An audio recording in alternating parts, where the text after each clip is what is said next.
কিছুদিন আগে ওই দলের এক সেক্রেটারি বলেছিলেন যে এবারের নির্বাচন মুসলমান হওয়ার নির্বাচন।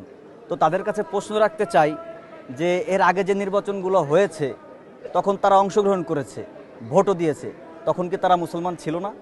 দেখেন, জান্নাত অথবা দোজক এটা নির্ভর করে স্বয়ং আল্লাহ পাকের উপর। আল্লাহ পাক যাকে মন চায় তাকে জান্নাতে দিবে, যাকে মন চায় তাকে দোজকে দিবে। কোনো দল কিংবা কোনো মার্কায় ভোট দিলে জান্নাতে যাবে, এটা অবান্তকর প্রশ্ন, এটা অবান্তকর কথাবার্তা, মানুষকে বিভ্রান্তির দিকে ঠেলে ফেলানোর একটা পায়তারা।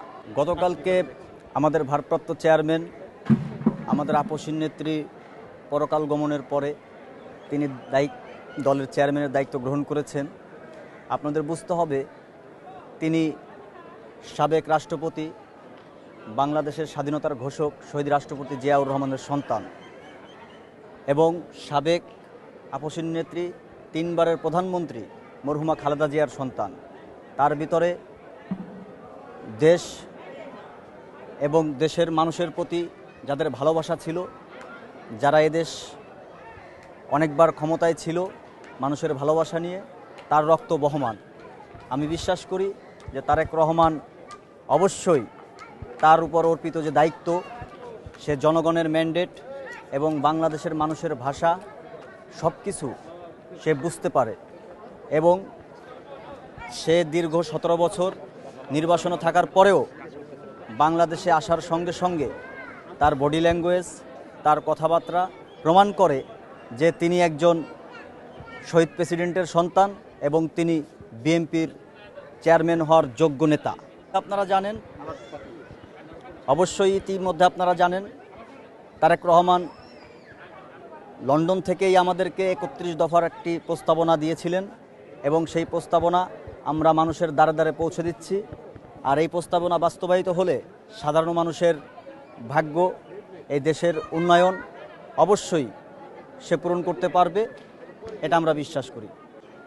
দেখেন, বাংলাদেশ জন্মলগ্ন থেকে ষড়যন্ত্রের শিকার। অতীতে আমরা দেখেছি, যখন দেশের কোনো গুরুত্বপূর্ণ সময় এসেছে তখন আমাদের পার্শ্ববর্তী কিছু দেশ আছে যারা আমাদের উপর আধিপত্যবাদ প্রতিষ্ঠিত করতে চায়, তারা ষড়যন্ত্র করতে চায়, তারা যেভাবে চায় সেভাবে সব কিছু করতে চায়। তো এই ষড়যন্ত্র মোকাবেলা করে জাতীয়তাবাদের আদর্শের সৈনিকেরা 12 ফেব্রুয়ারি নির্বাচন পর্যন্ত মাঠে থাকবে এবং তারা সফল হবে আমি বিশ্বাস করি। দেখুন, বিগত দিনে যে আওয়ামী লীগ সরকার ছিল, তারা এই 17 বছর যে ক্ষমতা অতিবাহিত করেছে, এটা জনগণের ম্যান্ডেট ছাড়াই তারা ক্ষমতায় ছিল। তো আমার বাড়ি গোপালগঞ্জ টুঙ্গিপাড়া।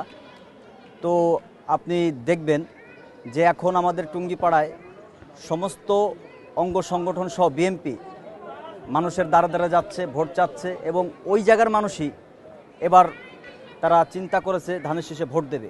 যদি আমার টুঙ্গিপাড়ার অবস্থা এরকম হয়, তাহলে সারা বাংলাদেশের অবস্থা তো আপনি নিশ্চয়ই বুঝতে পারছেন। আশা করি যে আওয়ামী লীগ যেটা করেছে তাদের পাপের শাস্তি তারা পেয়েছে।